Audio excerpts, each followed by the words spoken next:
नमस्कार विद्यार्थी मित्रांनो, वेलकम टू माय चॅनल. मागच्या व्हिडिओमध्ये आपण 1 ते 30 पर्यंतचे क्वेश्चन्स घेतलेले. या व्हिडिओमध्ये त्याच्या पुढचे क्वेश्चन्स घेऊया. क्वेश्चन्स खूप महत्त्वाचे आहेत. PYQ ही कराच आणि हे क्वेश्चन्स करा. चला तर सुरू करूया. नमस्कार विद्यार्थी मित्रांनो, आपल्याला थेरी तर बघायचीच आहे आणि त्याप्रमाणे आपल्याला क्वेश्चन्स ही बघायचे आहेत. महत्त्वाचे वस्तुनिष्ठ क्वेश्चन्स आपण बघत आहोत आपल्या चॅनलवरती. मागच्या व्हिडिओमध्ये 1 ते 31 पर्यंत क्वेश्चन्स घेतलेले. या व्हिडिओमध्ये त्याच्या पुढचे क्वेश्चन्स बघा. खालील मर्यादांपैकी प्रायोगिक पद्धतीच्या कोणत्या योग्य मर्यादा आहेत? कोणत्या योग्य आहेत? तर प्रयोज्याचे आंतरिक घटक नियंत्रित असतात. हे योग्य नाही, कारण प्रयोज्याचे आंतरिक घटक नियंत्रित नसतात. त्यांना वेगवेगळे प्रयोग ट्राय करायला लागतात, त्यामुळे हे घटक अनियंत्रित असतात. ही पद्धती अधिक खर्चिक व वेळखाऊ आहे. हो आहे, ही पद्धती खूप प्रयोग पद्धती ही खूप वेळखाऊ पद्धती आहे. त्याच्यात कृत्रिम प्रतिसादाची शक्यता असते, म्हणजे वेगवेगळ्या गोष्टी घडून येतात. आणि प्रयोजक व्यक्ती तज्ज्ञ असणे गरजेचे आहे. तर हो, बरोबर आहे, व्यक्ती तज्ज्ञ असणे गरजेचं असतं. तर याचं उत्तर आहे 3 नंबरचं खालील विधानांपैकी शिक्षण प्रक्रियेच्या योग्य वैशिष्ट्ये कोणती आहेत? तर हे सगळेच योग्य गोष्टी आहेत.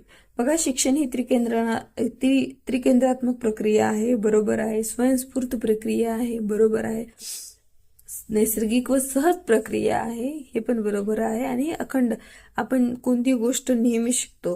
म्हणजे आपण असं म्हणतात की व्यक्ती हा एक विद्यार्थी आयुष्यभर राहतो, काही ना काहीतरी तो नेहमी शिकत असतो. त्याप्रमाणे शिक्षण ही अखंड चालणारी प्रक्रिया आहे. सर्वच येतं त्याच्यात, अ ब क ड. एका वेळी एक पायरी, ताबडतोब पडताळा, सक्रिय प्रतिसाद ही तत्वे असलेली क्रमन्वयित अध्ययन खालीलपैकी कोणती उत्पत्तीवर आधारलेली आहे? तर साधक अभिसंधान उत्पत्तीवर आधारलेली आहेत. किशोर वयातील मुलांच्या विकासासाठी शिक्षकांनी खालीलपैकी कोणत्या गोष्टी करणे आवश्यक आहे? कोणत्या गोष्टी करणे आवश्यक आहे? तर बघा, अक्षरांना योग्य वळण लावणे, बरोबर आहे.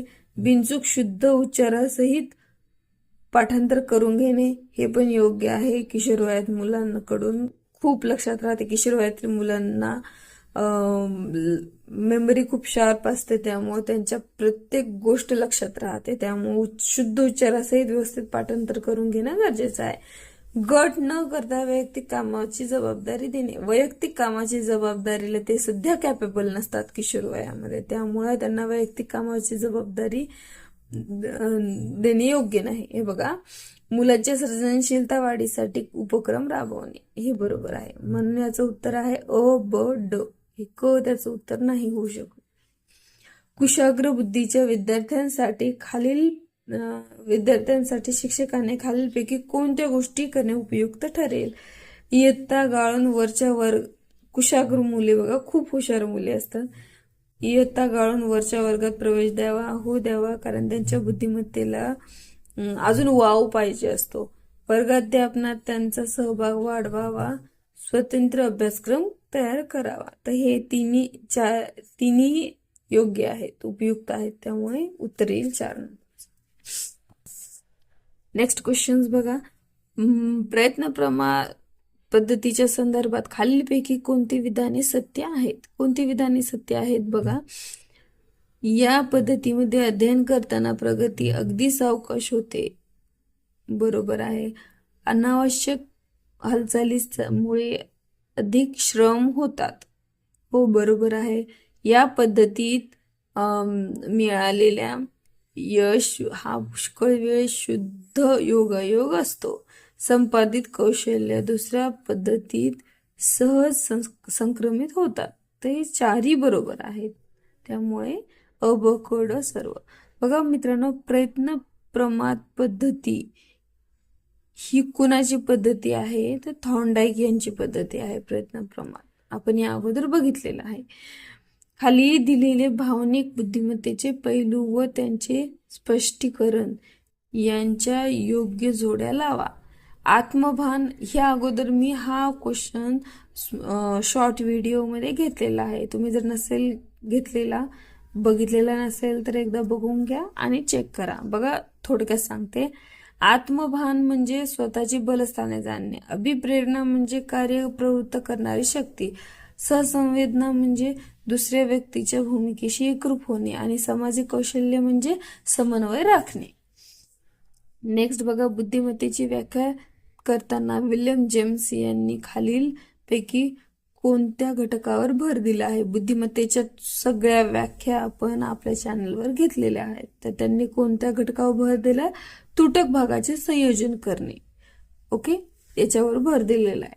अवबोध व आणि प्रतिमान या संदर्भातील खालीलपैकी कोणती विधाने सत्य आहेत?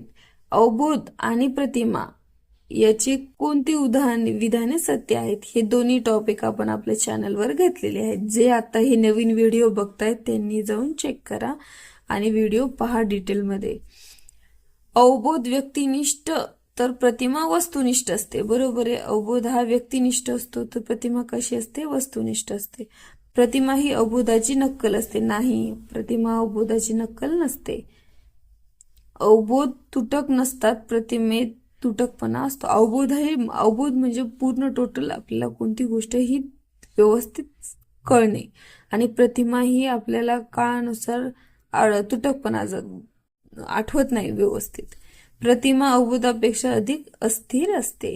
त्याचं उत्तर आहे मित्रांनो 2 नंबरचं क, अ, क, ड. अ बरोबर आहे, क आणि ड हे तिन्ही बरोबर आहेत. फक्त प्रतिमा ही अवबोधाची नक्कल असते हे चुकीचं आहे. बघा, नेक्स्ट बघा, खाली दिलेल्या विधानांपैकी अग्रज संघटक प्रतिमानाविषयी कोणती विधाने योग्य आहेत? प्रतिमाने हा टॉपिक मला टोटल व्यवस्थित घ्यायचा आहे. मी ते लवकरात लवकर टाकण्याचा प्रयत्न करते. अग्रज संघटक प्रतिमान. ओके, अग्रज संघटक प्रतिमानात व्याख्यान अध्यापन प्रतिमान असेही म्हणतात. अग्रज संघटकला काय म्हणतात? व्याख्यान अध्यापन प्रतिमान असेही म्हणतात. तर बरोबर आहे. एखाद्या मुद्द्याचे विवेचन करून तो स्पष्ट करता येतो. बरोबर आहे. अग्रज संघटक सादर केल्यानंतर हेतू स्पष्ट केला जातो. ते बरोबर आहे का?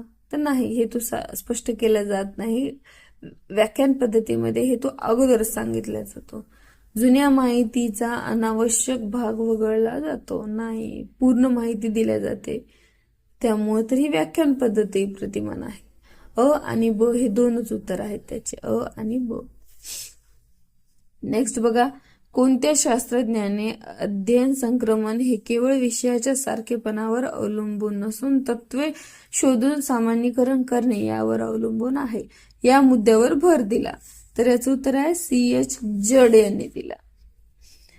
चित्रकला, हस्तकला या विषयाच्या अभ्यासात व्यवस्थित टापटीप सौंदर्य पाहणारे विद्यार्थी तो तास संपल्यानंतर सर्व वर्गभर कचरा करीत निघून जातात. हे विधान अध्ययन संक्रमणाच्या कोणत्या उत्पत्तीशी संबंधित आहे? तर कोणत्या उत्पत्तीशी संबंधित आहे? तर सहेतुक व ध्येयनिष्ठ उत्पत्ती याच्याशी संबंधित आहे. उत्पत्त्या आपल्याला नीट व्यवस्थित लक्षात ठेवाव्याच लागतात मित्रांनो, तेव्हाच आपल्याला याची उत्तरे येतात. आणि TET मध्ये आतापर्यंतचा रेकॉर्ड आहे, उत्पत्त्या, प्रतिमाने हे सगळ्यात जास्त विचारल्या जातात. विस्मरण ही प्रक्रिया महत्वाची प्रक्रिया आहे. पुढील पैकी विस्मरणाबाबत कोणती विधाने सत्य आहेत? बघा, याच्यामागे कोणती विधाने विस्मरण आणि स्मरण हा टॉपिक मी टोटल घेतलेला आहे आणि तेव्हाही सांगितलं होतं की थेरी बेस्ड क्वेश्चन्स येतात जास्तीचे, आणि हे असे क्वेश्चन्स आले तर आपल्याला त्याचं उत्तर तेव्हाच माहिती होऊ शकतं की जेव्हा आपल्याला ती थेरी व्यवस्थित समजली असेल. आता इथे क्वेश्चन कधी कधी फिरून पण विचारला जातो, विस्मरणाबाबतीत कोणते विधान असत्य आहे? कारण 2024च्या प्रश्नपत्रिका जर आपल्या चॅनलवर घेतलेली तुम्ही बघितली असेल तर त्यामध्ये प्रत्येक असत्य, चुकीचं हे काय आहे हेच विचारलेलं आहे. बघा, आता अभ्यासानंतर मध्यंतरामध्ये अनेक गोष्टी केल्यावर विस्मरण होते, तर होते, बरोबर आहे. अचूक प्रत्यावान व प्रत्यभिधान विस्मरणावर साधक परिणाम करतात, तर हो नाही, हे साधक परिणाम करत नाहीत. अभ्यासानंतर झोप घेतल्यास विस्मरण होते. अभ्यासानंतर झोप घेतल्यास विस्मरण होते का? नाही होत. खूप जुना असेल, खूप दिवस झाले असतील विस्मरण करून, ते अभ्यास करून, तर ते विस्मरण होतं. लगेच झोप घेतल्यावर विस्मरण होत नसतं. जाणीवपूर्वक दमन केल्यास विस्मरण होते, बरोबर आहे, हे पण होते. म्हणून याचं उत्तर आहे अ आणि ड. नेक्स्ट बघा, अध्यापनाचे यश अध्यापनात निर्माण केल्या जाणाऱ्या प्रेरणेचे प्रमाणात असते. म्हणजेच अध्ययन हे प्रेरणेवर अवलंबून असते. खालीलपैकी कोणत्या विधानांवर वरून सिद्ध होते? बघा, प्रेरणा ही शक्ती असून ती वर्तनाला दिशा देते, बरोबर आहे. प्रेरणा ही शक्ती असून वर्तनाला दिशा देते. प्रेरणेमध्ये सातत्य, दिग्दर्शन, विविधता, निवड, स्वस्थता असते, बरोबर आहे. कोणत्याही प्रेरणेची पूर्तता एकाच मार्गाने होते? एकाच मार्गाने होते का? नाही. प्रेरणा ही वेगवेगळ्या अनेक मार्गाने मिळते. कधी शिक्षकांच्या मोटिवेशननं, कधी आपल्याला आवड निर्माण होते, ह्या गोष्टी. प्रेरणा ही एकाच मार्गाने होते का पूर्तता? नाही, वेगवेगळ्या मार्गाने होते. प्रेरणेमुळे शारीरिक व मानसिक समतोल साधला जातो, बरोबर आहे. तर याचं उत्तर आहे अ, ब, ड. व्यक्तीला लहानपणी एखाद्या शिक्षिकेने शिकवलेली कविता, तेव्हाचा प्रसंग जशाचा तसा खूप वर्षांनी आठवतो. हे उदाहरण कोणत्या प्रकारच्या कल्पनेचे आहे? तर कोणत्या कल्पना आहेत हे आपण बघितलेलं आहे टोटल. तर कोणती कल्पना आहे? कल्पना हा टॉपिक मी टोटल घेतलेला आहे, पुनरुत्पादित कल्पना आहे. खाली दिलेल्या संकल्पना तयार होण्याच्या टप्पाचा योग्य क्रम लावा. आता हा योग्य क्रम लावायचा आहे आपल्याला. बघा, यामध्ये वस्तू किंवा प्राण्यांचे प्रत्यक्ष ज्ञान होणे, गुणवैशिष्ट्यांचे सामान्यीकरण करणे, गुणवैशिष्ट्ये ध्यानात येणे, कल्पना तयार करणे, अमूर्त रूप देणे. तर आपल्याला हे व्यवस्थित टप्पे लावायचे. पहिल्यांदा काय होतं? योग्य क्रम. जेव्हा संकल्पना तयार होती, तेव्हा आपण जेव्हा एखादी गोष्ट मनामध्ये बघतो, संकल्पना तयार करतो, प्रतिमा तयार करतो, तर तेव्हा काय होतं? वस्तू किंवा प्राण्यांचे प्रत्यक्ष ज्ञान. एखाद्या, समजा लहान मुलांना आपल्याला सांगायचे की टायगर कसा असतो, तर हे त्यांना त्याबद्दल माहिती पाहिजे. हा जंगली प्राणी आहे, वाघ हा जंगली प्राणी आहे, तो जंगलात राहतो. ओके. तर नंतर काय? गुणवैशिष्ट्ये ध्यानात घेणे, म्हणजे त्याला समजा वाघाबद्दल माहिती सांगतोय, तर वाघाचं आपल्याला त्यांना माहिती देणं, ज्ञान देणं गरजेचं असतं. जे तो जंगलामध्ये राहतो, हा पाळीव प्राणी नाहीये, जंगलामध्ये राहतो वाघ. ओके. तर गुणवैशिष्ट्ये सांगणं त्याचे, हे दुसरा टप्पा. संकल्पना निर्मितीसाठी हा दुसरा टप्पा आहे. तिसरा अवस्था गुणवैशिष्ट्याचे सामान्यीकरण करणे, म्हणजे हे व्यवस्थित त्यांना तुलना करून सांगणे. तर पाळीव प्राणी आणि जंगली प्राणी यामध्ये व्यवस्थित तुलना करून त्यांना सामान्यीकरण, म्हणजे त्यांना समजलं पाहिजे की पाळीव प्राणी कशाला म्हणतात आणि जंगली प्राणी कसे असतात आणि पाळीव प्राणी कसे असतात. जे की पाळीव प्राणी म्हणजे आपल्याला त्रास न देणारे, म्हणजे कुत्रा झाला, मांजर झाली, हे आपल्याला चावत वगैरे नाहीत. तर वाघ हा जंगलात राहतो. ओके. ह्या गोष्टी त्यांना आपल्याला सामान्यीकरण करून, सोप्या करून सांगणे गरजेचे असते. नंतर आहे अमूर्त रूप देणे. अमूर्त रूप देणे म्हणजे त्यांना समजेल असं समजून सांगणे. आणि शेवटचं असतं संकल्पना तयार होते. नंतर होते संकल्पना तयार. ओके. तर आपण हा क्रम लावलेला आहे. इथे मी क्रम वाईज तुम्हाला समजून सांगितलेलं आहे. नेक्स्ट क्वेश्चन बघा, खालीलपैकी अध्ययन संक्रमणाबाबत कोणती विधाने सत्य आहेत? कोणती विधाने सत्य आहेत? मानसिक शक्तीचा विकास एकदा झाला की अध्ययन संक्रमण आपोआप घडून येते नाही, हे चुकीचं आहे.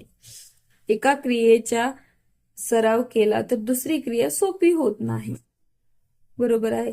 दोन परिस्थितीमध्ये साम्य जेवढे अधिक तेवढे अध्ययन संक्रमण अधिक होते. हो, बरोबर आहे. अध्ययन संक्रमण तेवढे जास्त होते. अध्ययन संक्रमण होण्यासाठी कृती सहेतुक ध्येयनिष्ठ असावी लागते, हे पण बरोबर आहे. म्हणून याचं उत्तर आहे ब क ड. ब क आणि ड. चला मित्रांनो, इथेच थांबूया.